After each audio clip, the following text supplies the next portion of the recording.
A big rebrand at the Pentagon, fresh jobs numbers that could force a Fed rate cut, and the best city to retire in America. Plus, parents say the cost of raising kids is out of control. And in trivia, which country is the world's biggest Lego fan? I'll have the answer at the end of the show. It's Sunday, September 7th, and this is the Flyover Podcast. Welcome to the Flyover Podcast, taking you above the noise for an unbiased, high-altitude view of today's headlines with daily coverage that's honest and refreshing. Let's cruise the news and land the facts.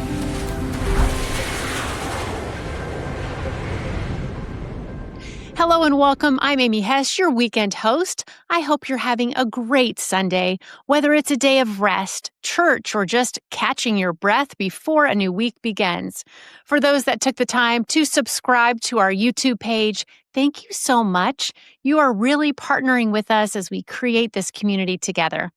Okay, we've got plenty of news to cover, so let's get right to it and get ready for takeoff.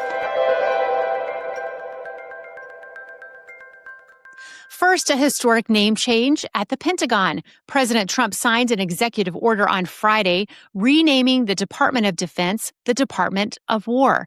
It won't fully replace the old name, but will be used as a secondary title, meaning Defense Secretary Pete Hegseth can now also be called Secretary of War. The rebrand traces back to the department's original name under President George Washington in 1789. Hegseth even posted a video on X showing the new nameplate going up outside his office door. On the economy, the latest jobs report shows the unemployment rate ticked up to 4.3% in August, the highest since late 2021. The U.S. added 22,000 jobs, but many more people also entered the labor force as schools reopened. The public sector lost 16,000 jobs overall, including 15,000 federal layoffs under the Trump administration. Analysts say the weak numbers make it almost certain the Federal Reserve will cut interest rates later this month. And if you're thinking ahead to retirement, a new survey by WalletHub has ranked the best and worst places to spend your golden years. Orlando, Florida came out on top for the second straight year, praised for its quiet communities, restaurants, and independent stores. The survey was based on 4 metrics: affordability, activities, quality of life, and healthcare.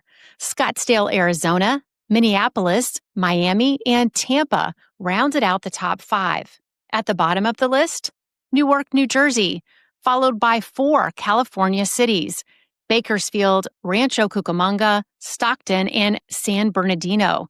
We've got the full list linked in the show notes. Are you ready to move more easily without stiffness holding you back? Or maybe you'd love to see a hydrated glow in the mirror instead of more fine lines. I've been loving Native Path's Bone Collagen, which uses Verisol and Fortibone, 2 clinically studied forms of type 1 collagen. Verisol supports skin elasticity and hydration, while Fortibone is shown to help strengthen bones, especially important for women concerned about osteoporosis. I mix it into my matcha tea latte every morning, and with their handheld frother, it blends up perfectly. Native Path also makes a type 1 and 3 collagen blend, covering the 2 most important kinds of collagen that make up about 90% of the collagen in your body. Whether you're focused on skin, hair, nails, or bone health, they've kept it simple. No fillers, no additives, third-party tested for safety, flavorless, easy to mix, and highly absorbable. As a certified professional wellness coach and at my age, now focused on longevity and aging well, I love knowing I'm supporting both my skin and my bones every single day. They've sold over 4 million jars, have 1 million happy customers, and offer a 365-day no-risk guarantee. Check them out at getnativepathcollagen.com/flyover. That's getnativepathcollagen.com/flyover, or just click the link in the show notes. Now, here are some extra stories just for you, our podcast listener. You won't find these in the email. First up, tensions are climbing off the coast of South America. President Donald Trump is warning that Venezuelan military jets could be shot down if they fly too close to U.S. naval vessels. His remarks follow two recent incidents of Venezuelan aircraft approaching U.S. ships, plus a U.S. strike last week on a suspected Venezuelan drug trafficking vessel that left 11 dead. Venezuelan President Nicolas Maduro is rejecting the accusations, calling for dialogue, and accusing Washington of pursuing regime change through military threat. From the high seas to the big screen, the world's oldest drive-in theater is still going strong at 90. Shakeweiler's Drive-In Orfield, Pennsylvania, first opened in 1934, and it's only had 3 owners in all those years. The current couple running it, both in their 30s, say they're committed to keeping the retro charm alive while also bringing in modern upgrades like digital projection and FM audio, proof that sometimes the classics never go out of style. We have a drive-in theater near us, and my family loved going when my kids were younger. Glad they had that experience. What do you think? Have you ever been to a drive-in theater? You can see this little piece of nostalgia with a link in today's show notes. And finally, a voter fraud case out of California that's getting national attention. A 62-year-old woman from Costa Mesa is facing up to 6 years in prison after allegedly registering her dog to vote and then casting 2 ballots, one of which was actually counted. Prosecutors say Laura Lee Yorax has been charged with 5 felony counts of voter fraud in connection with the scheme. Still ahead, a big NFL kickoff, a suspension in WNBA, and a look back at one of baseball's greats. But first, here's finance. Now let's check money news. Shares of Tylenol's parent company Kenvue plunged more than 14% on Friday. That drop came after Health and Human Services Secretary Robert F. Kennedy Jr. said he plans to release a report linking the over-the-counter drug to autism. At the Fed, President Trump is considering replacements for Jerome Powell, whose term as chair expires in May. Among the names under review, White House economic advisor Kevin Hassett, Fed Governor Christopher Waller, and former Fed Governor Kevin Warsh. And 2 new additions are coming to the S&P 500. Advertising tech company AppLovin and trading app Robinhood Markets will officially join the index on September 22nd. Now let's take a look at how the markets wrapped up last week. It was higher across the board. The Nasdaq gained nearly 3%. The S&P 500 was up 1.25%, and the Dow Jones rose 0.25%. In commodities, Bitcoin climbed 2.24%, while gold surged 3.66% to close at $3,613.20 an ounce. Time to check the scoreboard. Here's what's happening in sports. Today marks the very first NFL Sunday of the season. Big matchups are on the slate, including the Packers taking on the Lions, the Texans against the Rams, and tonight's Sunday night football game between the Ravens and the Bills. Meanwhile, the Cleveland Browns finally reached a deal with rookie running back Quinshon Judkins. He was their second-round draft pick this year, and his holdout had been one of the more unusual stories of the preseason. In the WNBA, Chicago Sky star Angel Reese has been suspended by the team after comments the organization called detrimental. Details haven't been fully released, but it's a major development for the breakout rookie. And baseball is remembering Davey Johnson, the 2-time National League Manager of the Year, passed away at the age of 82. Johnson made history as the first manager ever to win 90 games in each of his first 5 seasons.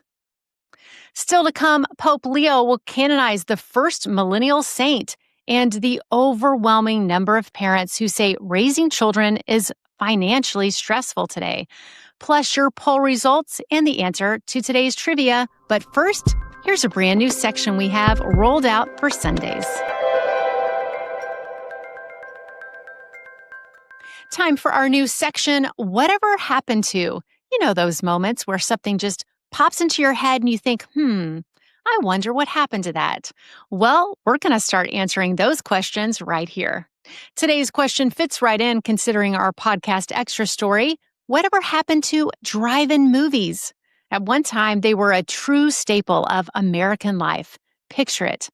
The late 1950s, more than 4,000 screens across the country, families pulling up in their cars, kids in pajamas running around the playground before the show, and those staticky little speakers you'd hang on your window. But drive-ins didn't last. By the 1970s, land became too valuable. Theaters needed at least 5 acres and some needed 50. Developers realized those lots were worth more as shopping malls, housing, or warehouses.